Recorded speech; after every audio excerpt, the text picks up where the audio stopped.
আসসালামু আলাইকুম ওয়া রাহমাতুল্লাহি ওয়া বারাকাতুহু।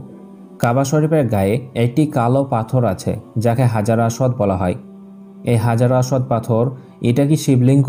হিন্দুরা দাবি করে কাবা শরীফের মধ্যে যে পাথর আছে সেটা শিবলিঙ্গ, কারণ তাদের দাবি শিবলিঙ্গ হচ্ছে কালো একটি পাথর আর হাজার আসওয়াদ পাথর সেটাও কালো। হয়তো আপনারা জানেন যে কাবা শরীফের মধ্যে একসময় 360টি মূর্তি পূজা ছিল, তো সেই দিকে লক্ষ্য রেখে তাদের দাবি হচ্ছে যে হাজার আসওয়াদ পাথর সেটা হচ্ছে আমাদের শিবলিঙ্গ, যেটা একটা মূর্তি পূজার মতোই। আজকে আমরা এই নিয়ে আলোচনা করব নিরপেক্ষভাবে যে আসলে হাজার আসওয়াদ পাথর শিবলিঙ্গ হতে পারে কি না। হয়তো আপনারা জানেন যে নবী সাল্লাল্লাহু আলাইহি ওয়াসাল্লাম থাকা সময় কাবা শরীফের আশেপাশে 360টি মূর্তি পূজা ছিল এবং কাবা শরীফের ভিতরেও কিছু মূর্তি পূজা ছিল। তারপর যখন মক্কা বিজয় হয় তখন নবী সাল্লাল্লাহু আলাইহি ওয়াসাল্লাম সব মূর্তিগুলোকে সরিয়ে দেন। তখন তিনি কোনো মূর্তিকে সেখানে রাখেননি। তো যদি হাজার আসওয়াদ পাথর একটি মূর্তি পূজা হতো বা শিবলিঙ্গ হতো তাহলে অবশ্যই সেটাকেও তিনি কাবা শরীফ থেকে সরিয়ে দিতেন, কারণ কাবা শরীফের মধ্যে সবচেয়ে বড় বড় যে তিনটি মূর্তি ছিল তাদের নাম লাত, উজ্জা এবং মানত, যাদেরকে আল্লাহর কন্যা সন্তান বলা হতো। তাদেরকেও কাবা শরীফ থেকে হটিয়ে দেওয়া হয়েছিল। তো এই লাত, উজ্জা, মানতের কাছে এই শিবলিঙ্গ কিছুই নয়। এখান থেকে একটি ভাবার বিষয় হচ্ছে, যদি হাজার আসওয়াদ পাথর শিবলিঙ্গ হতো তাহলে নিশ্চয় সেটাকেও হটিয়ে দেওয়া হতো, সেটা কাবা শরীফের গায়ে লাগানো হতো না। আসলে নবী সাল্লাল্লাহু আলাইহি ওয়াসাল্লামকে কেন পাঠানো হয়েছিল সেটা একটু ভাবুন। যে নবী সাল্লাল্লাহু আলাইহি ওয়াসাল্লাম মূর্তি পূজাকে হটিয়ে দিয়ে তাওহীদের প্রতিষ্ঠা করতে এসেছেন, আল্লাহর বাণী পৌঁছে দিতে এসেছেন। সেই নবী সাল্লাল্লাহু আলাইহি ওয়াসাল্লাম কাবা শরীফের গায়ে কিভাবে শিবলিঙ্গকে রাখতে পারে একটু ভেবে দেখুন।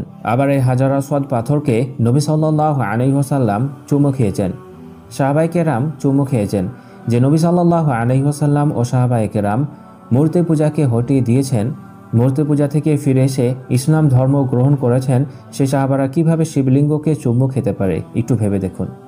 তাই এই যে অভিযোগটা হিন্দুরা করে থাকে যে কাবা শরীফে আমাদের শিবলিঙ্গ আছে, সেটা সম্পূর্ণ ভুল একটি কথা। আমরা কোনোদিনই শিবলিঙ্গকে চুমু খেতে যাব না, তাকে আমরা পূজাও করব না। তাই কাবা শরীফে এমন কোনো জিনিস নেই যার আমরা পূজা করে থাকি, এরকম কিছুই নেই। আমরা একমাত্র আল্লাহ তাআলার ইবাদত করি, তার সঙ্গে কাউকে শরীক করি না। তাই যদি শিবলিঙ্গ আমাদের কাবা শরীফে থাকতো তাহলে নবী সাল্লাল্লাহু আলাইহি ওয়াসাল্লাম তখনই তা সরিয়ে দিতেন। আসলে লজিক্যালি যদি ভাবেন তাহলে কাবা শরীফের মধ্যে যে পাথরটি আছে সেটা শিবলিঙ্গ নয়, সেটা হচ্ছে জান্নাতের একটি পাথর। এটা সহজেই বুঝতে পারবেন। এবার এই সম্পর্কে আপনাদেরকে রেফারেন্স দেখাবো। এই হাজার আসওয়াদ যে শিবলিঙ্গ, এর কোনো প্রতিষ্ঠিত ঐতিহাসিক প্রমাণও নেই। এই ধারণা প্রথম আবিষ্কার করেন পুরুষোত্তম নাগেশ ওয়াক নামক এক ব্যক্তি। এই ব্যক্তি এই সকল কল্পিত দাবি প্রথম ঢালাওভাবে প্রচার করা শুরু করেন।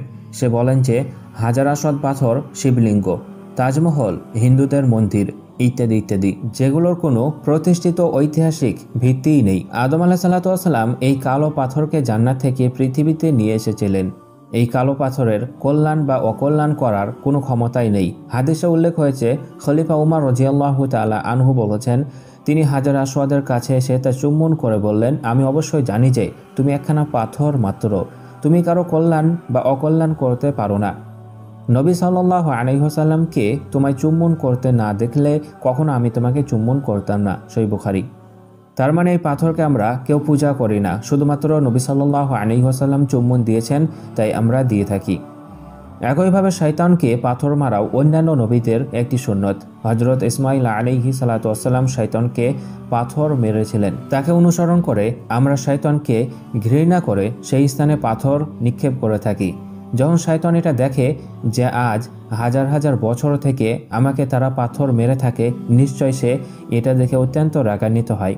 এগুলো নবী সাল্লাল্লাহু আলাইহি ওয়াসাল্লাম আমাদেরকে শিখিয়েছেন। এগুলোর পেছনে কি হিকমত আছে সেটা আল্লাহ এবং তিনিই ভালো জানতেন। আমাদেরকে শুধুমাত্র তার অনুসরণ করতে হবে, এগুলো কোনো লজিক না খুঁজে এগুলোকে বিশ্বাস করতে হবে। যেমনটি আল্লাহ তাআলা বলেছেন, ইন্নামাল মুমিনুনা আল্লাযীনা আমানু বিল্লাহি ওয়া রাসূলিহি সুম্মা লাম ইয়ারতাবু ওয়া জাহাদু বিআমওয়ালিহিম ওয়া আনফুসিহিম ফি সাবিলিল্লাহ উলাইকা হুমুস সাদিকুন। মুমিন তো তারাই যারা আল্লাহ ও তার রাসূলের প্রতি বিশ্বাস স্থাপন করার পর সন্দেহ পোষণ করে না এবং নিজেদের সম্পদ ও জীবন দ্বারা আল্লাহর পথে সংগ্রাম করে তারাই সত্যবাদী।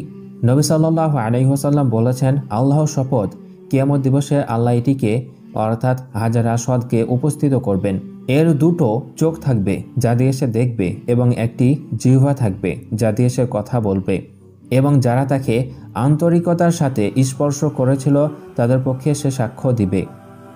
এছাড়াও নবী সাল্লাল্লাহু আলাইহি ওয়াসাল্লাম বলেছেন, যদি কেউ হজ করে এবং তাতে কোনোরূপ অশ্লীল ও অন্যায় আচরণ না করে তবে তার পূর্ববর্তী গুনাহসমূহ মাফ করে দেওয়া হবে। আবার অনেকে মনে করেন যে কাবা শরীফকে হয়তো মুসলমানরা পূজা করে থাকে, যেমন হিন্দুরা মূর্তিকে সামনে নিয়ে পূজা করে, তাকে সেজদা করে, তো একই রকমভাবে কাবা শরীফকে মুসলমানরা সামনে নিয়ে পূজা করে বা তাকে সেজদা করে। কিন্তু এই দাবিটাও হচ্ছে ভুল, কারণ কাবা ঘরের উপরে দাঁড়িয়ে সাহাবাদের সময় আজান দেওয়া হতো এবং বর্তমানে কাবার উপরে মানুষ উঠে এবং কাবার গায়ে চাদর পরিয়ে দেয়, যেটা প্রমাণ করে যে কাবা ঘর কোনো পূজার বস্তু নয়। কেননা কোনো মূর্তি পূজারী তার মূর্তির ওপর দাঁড়িয়ে অন্যদের প্রার্থনার জন্য কখনোই আহ্বান করবে না এবং কোনো মানুষই মূর্তি পূজার ওপরে উঠবে না, কারণ তারা এটাকে পূজা করে। কিন্তু আমরা কাবার ওপরে উঠে থাকি কারণ আমরা কাবার পূজা করি না, আমরা একমাত্র আল্লাহ তাআলার পূজা করি। কাবা হলো কেবলমাত্র কিবলা অর্থাৎ দিক, যেদিকে মুখ ফিরে সকল মুসলিম নামাজ আদায় করে থাকে, যাতে মুসলিম উম্মাহ ঐক্যবদ্ধ হতে পারে। যেমন একটি বৃত্তের পরিধির ওপর অনেকগুলো বিন্দু থাকে, কিন্তু বৃত্তের কেন্দ্র একটি থাকে যাকে কেন্দ্র করে সকল বিন্দুই পরিধির ওপর অবস্থান করে। একইভাবে কাবা হলো সেই মুসলিম উম্মার কেন্দ্র এবং প্রত্যেক মুসলিম ব্যক্তি হলো সেই এক একটি বিন্দু। তাই নামাজের সময় এক এক মুসলিম এক এক দিকে না ফিরে ঐক্যবদ্ধ হয়ে কেবলামুখী হয় আর এক আল্লাহ তাআলার ইবাদত করে।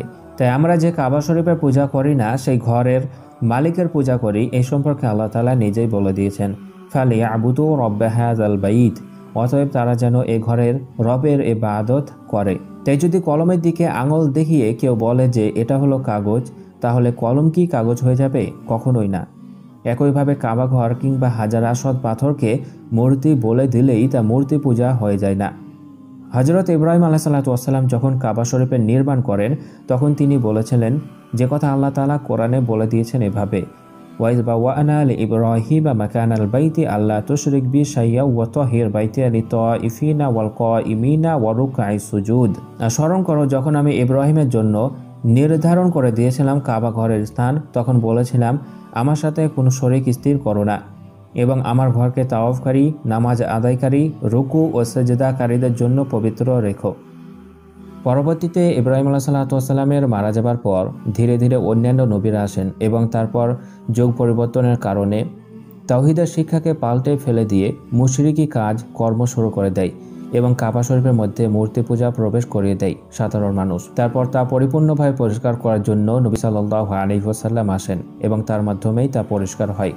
তো যারা আল্লাহকে বাদ দিয়ে মূর্তি পূজাদের ইবাদত করে তাদের ক্ষমতা সম্পর্কে আল্লাহ তাআলা কোরআনের মধ্যে বলে দিয়েছেন, ওয়াত্তাখাযু মিন দুনিহি আলিহাতান লা ইয়াখলুকুনা শাইয়্যান ওয়া হুম ইয়াখলাকুনা ওয়া লা ইয়ামলিকুনা লিআনফুসিহিম যাররান ওয়া লা নাফআন ওয়া লা ইয়ামলিকুনা মাউতান ওয়া লা হায়াতান ওয়া লা নুশুরা।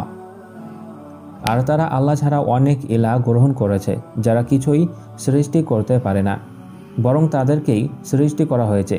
তারা নিজেদের কোনো কল্যাণ ও অকল্যাণ করার ক্ষমতা রাখে না এবং মৃত্যু, জীবন ও পুনরুত্থান করতেও সক্ষম হয় না।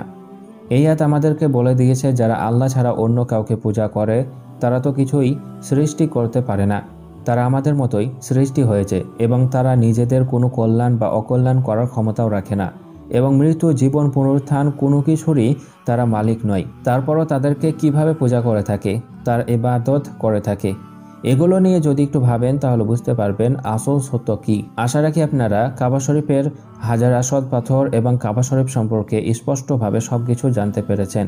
এই সম্পর্কে আরও কোনো প্রশ্ন থাকলে করতে পারেন, অবশ্যই উত্তর দেওয়ার চেষ্টা করব ইনশাআল্লাহ। আজকের মতো এই পর্যন্তই।